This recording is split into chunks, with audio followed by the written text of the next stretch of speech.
there's actually a lot of that goes into launching, doing a successful launch, and all of this has sort of been learnt over the last 3 or so years through just basic trial and error, I think.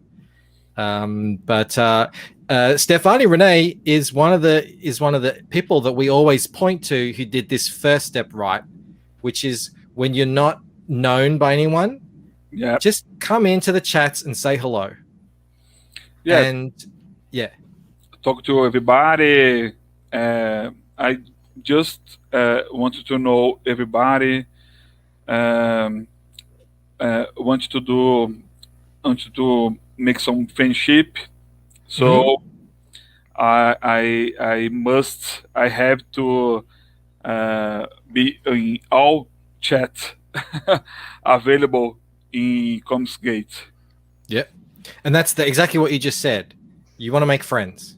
Yes. At this stage, you're just looking to make friends. You're not coming in to shill your book or post links. I mean, you wouldn't be able to anyway because you wouldn't have a wrench yet.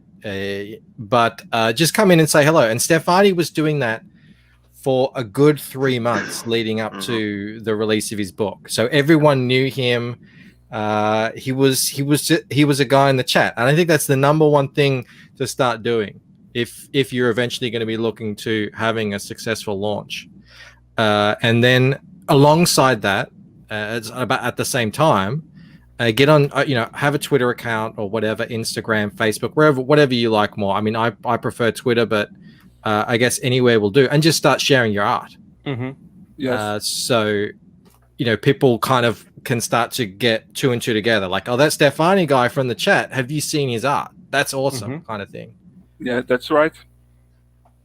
And we saw Stefani doing that. So they sort of work in conjunction. And you can't rush this stuff, because if you jump into a chat, just you're a new name, depending on how fast the chat's going or what kind of show it is, whether or not they look at the chat, and how friendly it all is. It's going to take time, and you've got to do it in multiple different shows as well. It's because there's all kinds of different clicks. Yeah, that's right. Nobody knew me before, so I was trying to be friendly and show my art, show my a little bit of my personal life, so people could know me a little bit more. That's right. That's it. That's exactly it. That's exactly it. And then I think now, if you're planning on doing a launch, obviously the next thing you need to do is set up a sign-up page, a mailing list. And we had Dojo Kun on the other day, who was planning on launching and hadn't had a sign-up list. And we kind of went and chatted with him and said, I think you really need to do this so that because people know Dojo Kun. He's done that job that we just talked about. He's come into the chat. He's gotten to know everyone, and he's been sharing art on Twitter and stuff. But people hadn't made that connection yet with a book, and that's what the mailing list is about. Is gathering people who are interested in your book, and it's also something that people can share of yours. And that brings me to this next point. That if you get well known in the chat as someone that people know and like, they'll start sharing your link. Yep. And that has so much more credibility than you coming in, asking for a wrench and sharing your links. If you've got, there's tons of linkers. I see them here in the chat. Lord Crackhead, Felix Haas, Rick Saylor, Mortal V. There's a whole bunch of them. If you can get to know them, and then they know about your mailing list, and you can let them know on Twitter, hey, and they start posting your links. That's the best possible scenario, because they're the guys that everyone in the chat knows and respects and trusts.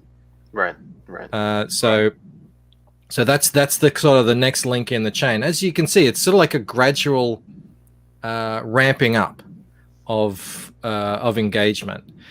Just because a big channel shines a spotlight on you does not necessarily mean you are going to get any additional funding. Maybe you get a couple. If you haven't done that ground game and built that up beforehand, like Stefani did, like we mentioned in the lead up, like the gradually going up the levels, then when you get that spotlight, if you haven't done it, not much is going to happen. If you have done it and everyone knows you, that spotlight can be massive. And that's what a super chat is on a show like Ethan's or John's or Cecil's or wherever.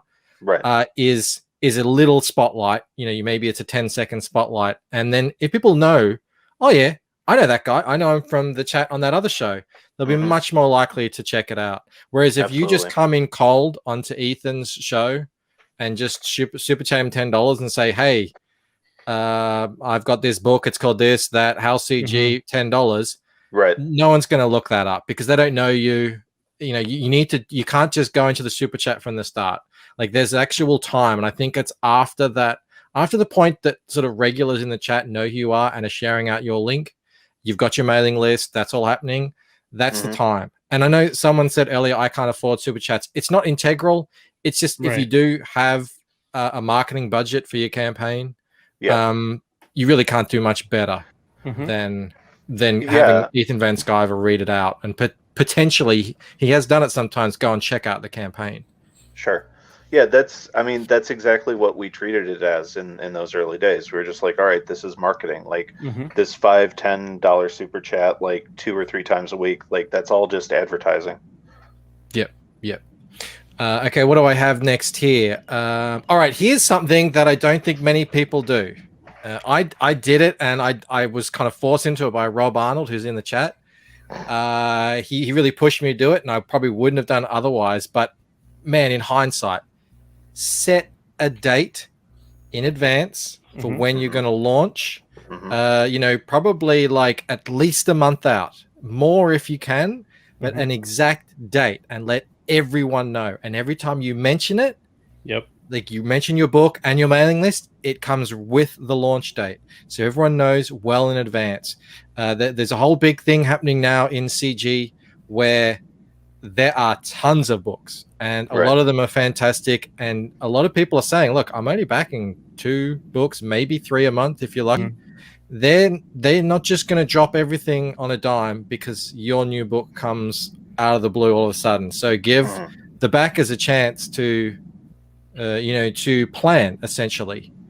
And I don't see many people doing this, and I think everyone needs to be doing this. It's sort of become a thing now. And I think there is definitely something to this. And in conjunction with that, on your social media, you can do a countdown in the lead up. 2 weeks to go, 1 week to go, and then start counting down day by day, every day, like letting people know, building that hype. I do see a lot of people actually doing that. I think it was Crackhead brought up a new thing that has come up, which is sort of something that hasn't been done too much, but I think it ties in with what we just talked about and will be of great benefit. And that is, before you launch, as part of your whole thing, you're on streams or whatever you're doing, put out a link or get on a stream and show your preview page beforehand.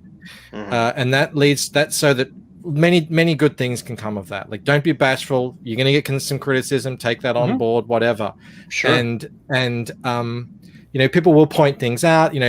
Everyone's launched with mistakes. I think you had a couple of mistakes on your Stefani. I know I've had some on mine. I don't know if Mike has, but it's so easy to do. And I just think, a couple of weeks in advance, start getting that preview out to your fans, to your followers. They're going to really appreciate that. And they're going to be able to look in there and pick, what am I gonna back? So they know, in a couple of weeks, I'm going to get that exact tier.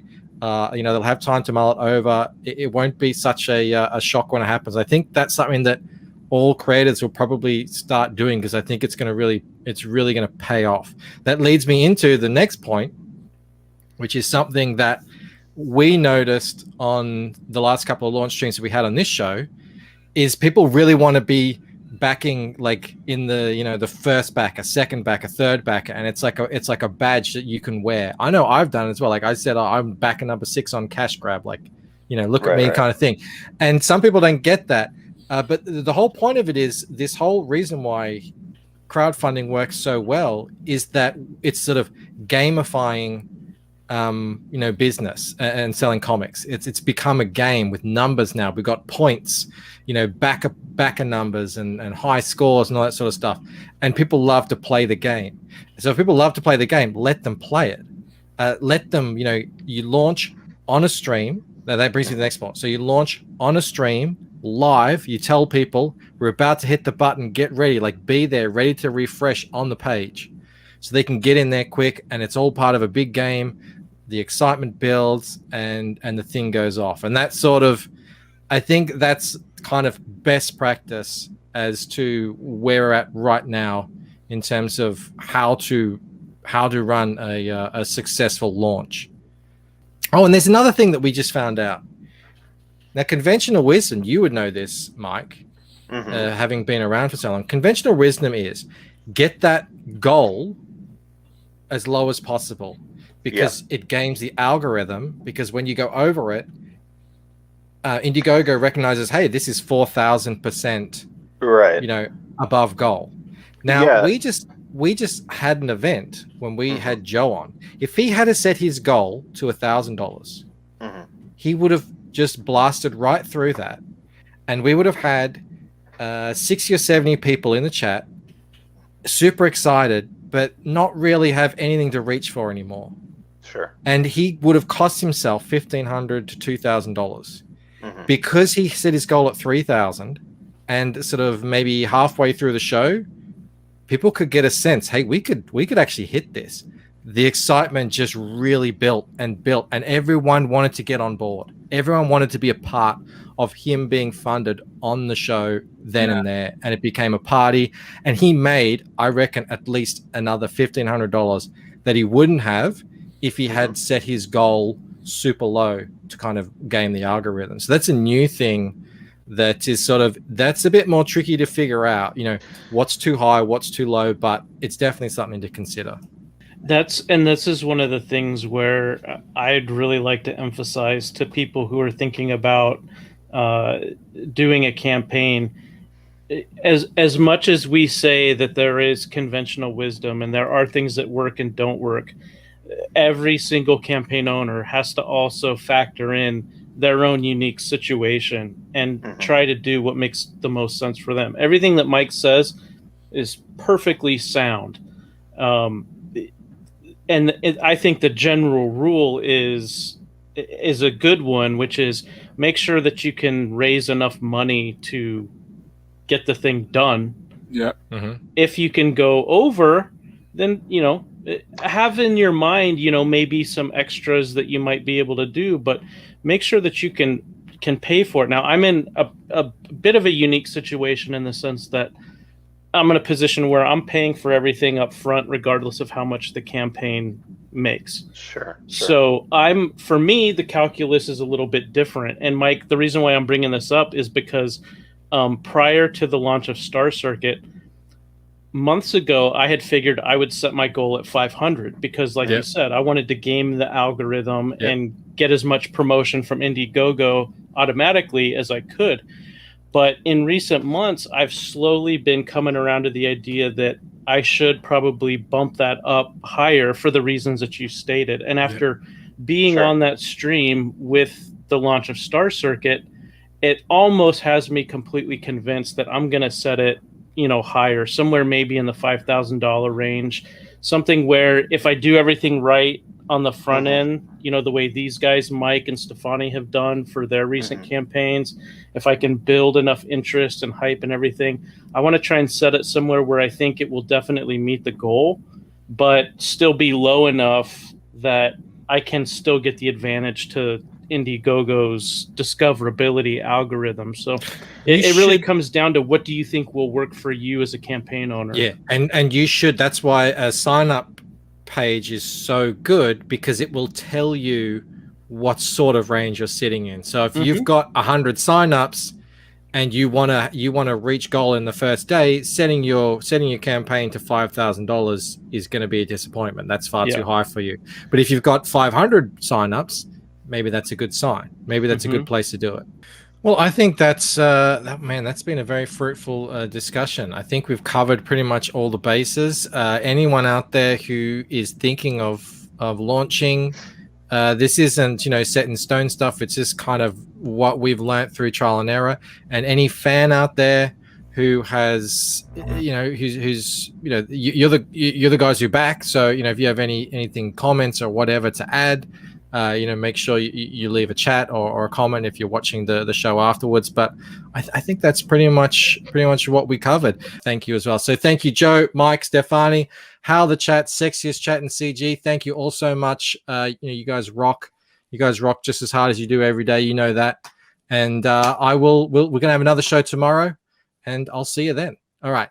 Hi guys, The Lucent Waking Dream is my 60-page graphic novel. It's available now in demand on Indiegogo. Every backer not only gets the main book, they also receive a 10-page preview of the second book in the series, Painted Death, plus 2 full-color prints. You can also find me on Twitter @TheLucentComic.